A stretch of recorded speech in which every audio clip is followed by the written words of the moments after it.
Et salut les terriens, j'espère que vous allez bien.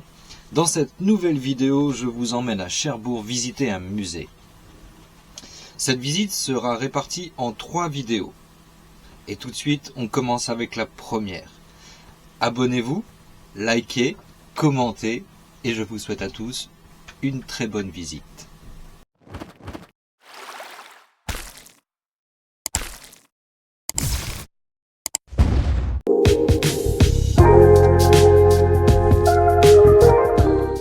Bonjour les terriens, j'espère que vous allez bien. Alors aujourd'hui, je vous emmène à Cherbourg visiter le musée de la mer.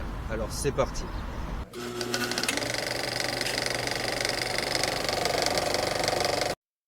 Dans le hall du musée, vous êtes tout de suite mis face aux submersibles qui ont permis l'exploration sous-marine, tels que le Total Sub de 1969, qui pouvait accueillir 5 personnes et qui pouvait descendre à une profondeur de 60 mètres.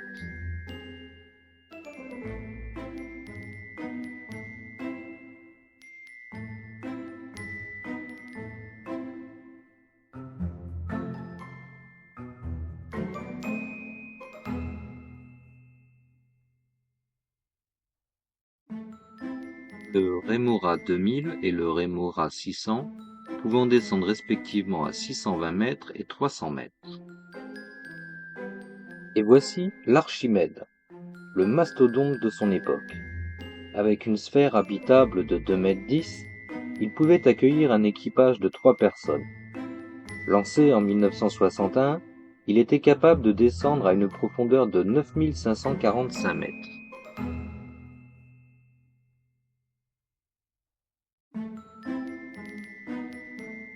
Et ça, c'est mon chouchou, le Globule.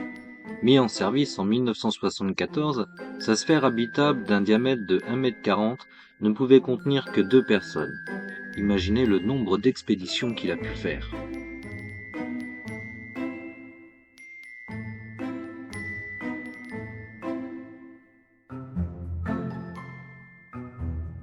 Attaquons-nous maintenant au réel sujet de cette vidéo, le sous-marin nucléaire français, le Redoutable. De type SNLE, sous-marin nucléaire lanceur d'engins, le Redoutable est le premier sous-marin construit par la France. Son lancement aura lieu le 29 mars 1967 et il ne mesure pas moins de 128,7 mètres. Commençons la visite par la salle des machines. Il développe une puissance de 2 fois 12 000 chevaux vapeur, soit 25 nœuds en plongée. Il est propulsé par un réacteur à eau pressurisé de 100 000 watts, un groupe turboréducteur, une hélice à 5, puis 7, puis 11 pales, et finalement un moteur électrique auxiliaire alimenté par 2 diesels alternateurs.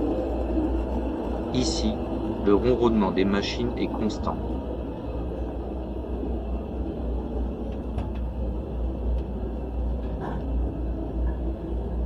À son bord, 2 équipages de 135 hommes chacun, 120 hommes et 15 officiers, se relaient pour que le navire soit opérationnel en tout temps.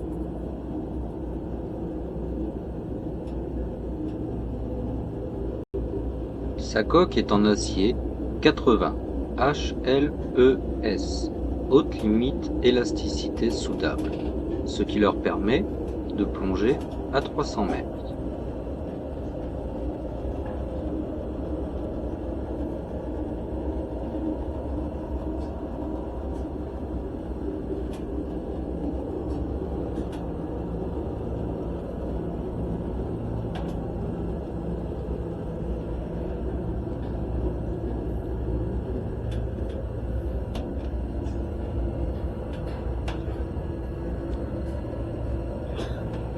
En vous promenant dans les coursives, il est impossible de ne pas avoir une pensée pour tous ces hommes qui ont vécu et travaillé ici.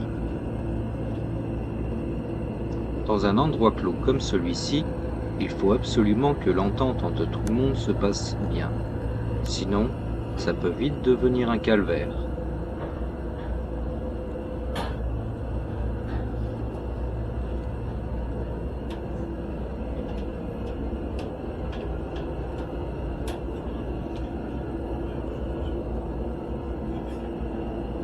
Imaginez un peu le travail d'entretien qu'il y avait sur ces machines. C'était constant, un travail titanesque.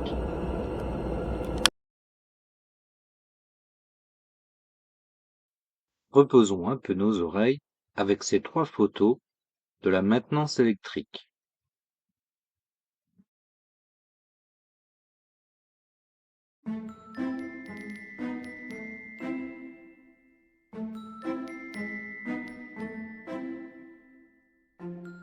Il était le sous-marin le plus silencieux de son époque, mais nous allons mettre quand même un peu de musique pour nous reposer.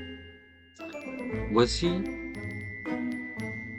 les consoles qui gèrent toute l'oxygénation du bâtiment.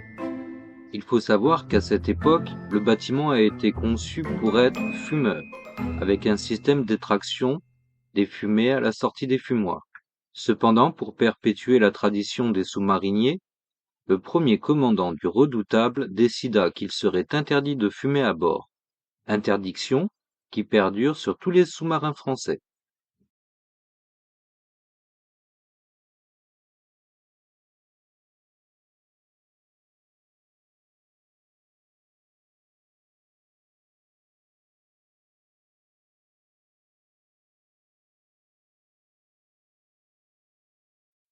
Continuons notre visite.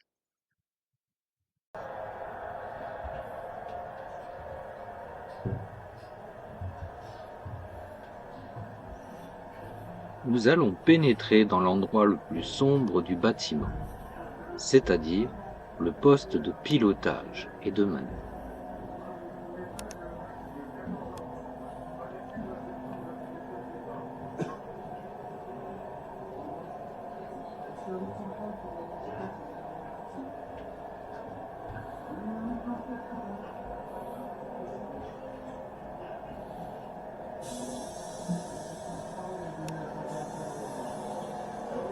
Voici la lumière rouge pour que nos yeux ne se sentent pas agressés. Au fond du couloir se trouve la communication, la cartographie, le pilotage, ainsi que les radars, les sondeurs et le fameux périscope.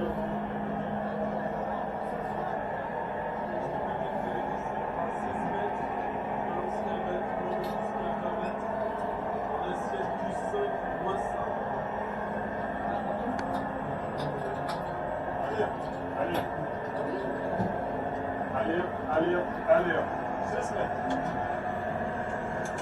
Sur communicable tout ouvert.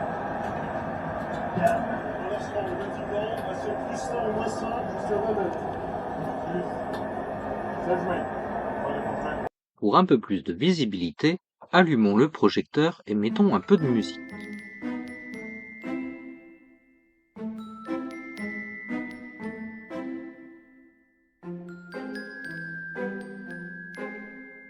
Toutes ces lumières, c'est comme un rêve d'enfant qui se réalise.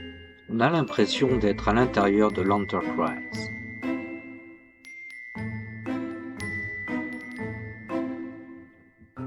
Je m'attends presque à ce que le capitaine Kirk me donne ses ordres.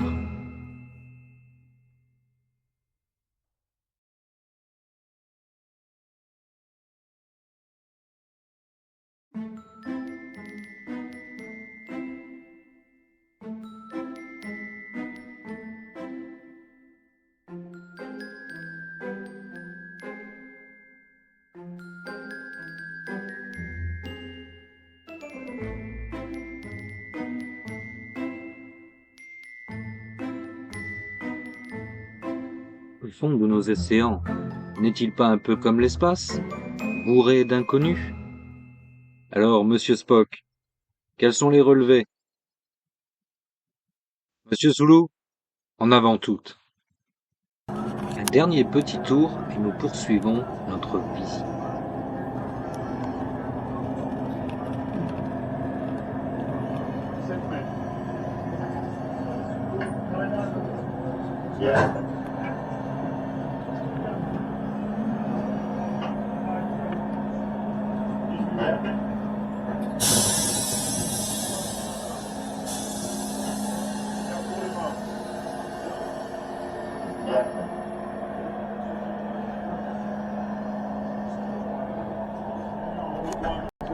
Maintenant, voici le couloir où se trouvent les quartiers.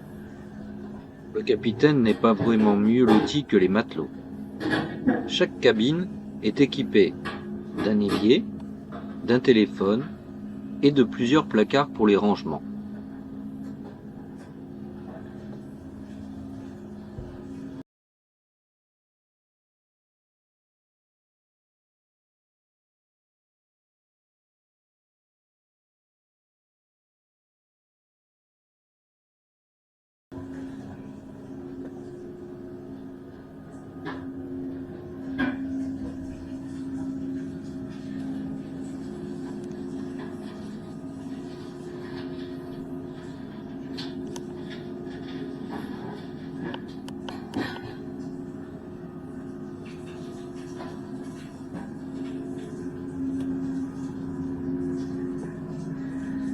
On y trouve aussi les douches, ainsi que les toilettes, bien évidemment.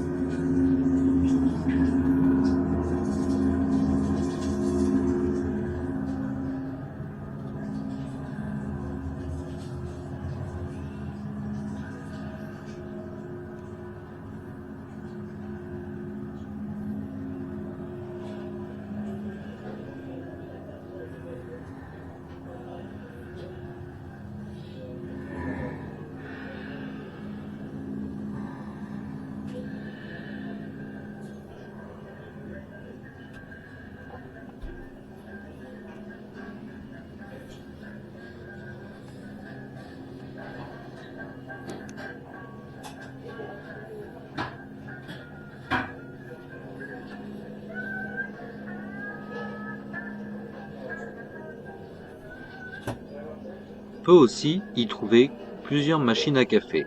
Maintenant, il se fait un peu faim, alors direction le réfectoire et les cuisines.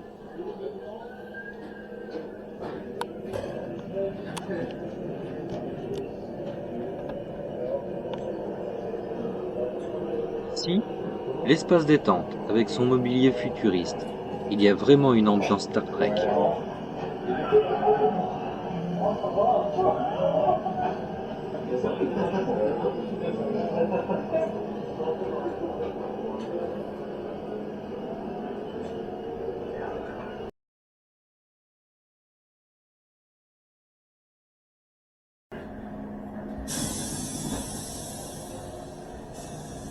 On descend les escaliers. C'est un endroit exigu, donc il faut faire attention à sa tête, à ne pas se cogner. Et on arrive enfin aux cuisines et au réfectoire, où l'ambiance devait être très bonne.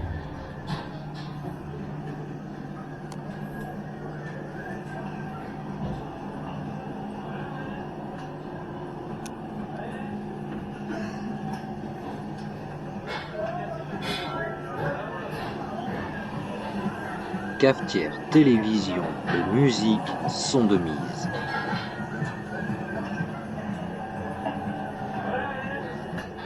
Ça devait sentir bon le café et la popote.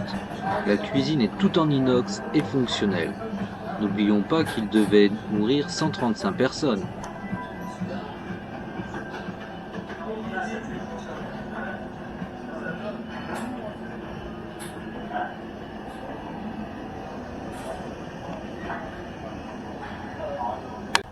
Sortis de la première partie du réfectoire, nous tombons sur de nouvelles cabines qui, elles, comptent plus de couchettes. Puis, nous rentrons de nouveau dans la seconde partie du réfectoire, avant d'en sortir.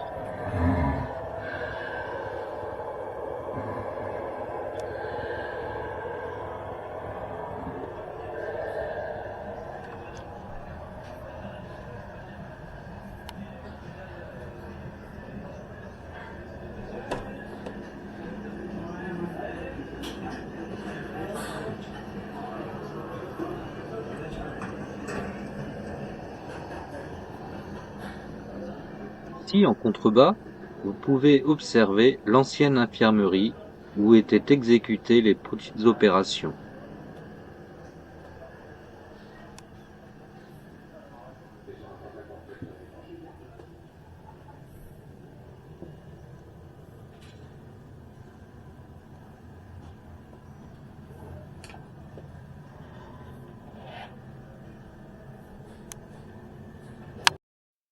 maintenant, nous attaquons la dernière partie de notre visite, la chambre des missiles. Le sous-marin portait à son bord 16 missiles à tête nucléaire de type M26. En 20 ans de service, il a effectué 51 patrouilles, 3469 jours en mer et 83 500 heures de plongée. Le Redoutable a été retiré du service actif le 13 décembre 1991 et condamné le 24 juillet 1992. En 1993, la tranche réacteur est séparée du reste du sous-marin, puis entreposée pour quelques dizaines d'années sur une aire antisismique. C'est ici que s'achève notre visite de l'SNLE, le Redoutable.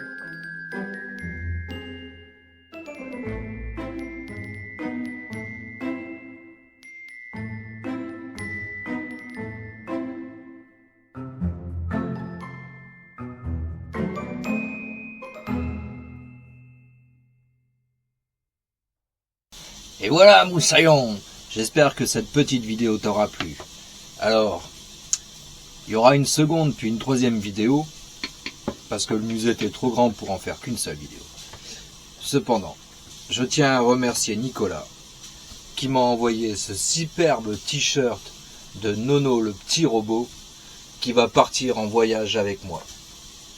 Voilà, donc like, abonne-toi, partage, commente, et surtout, reviens pour les prochaines vidéos. Allez, bonne semaine.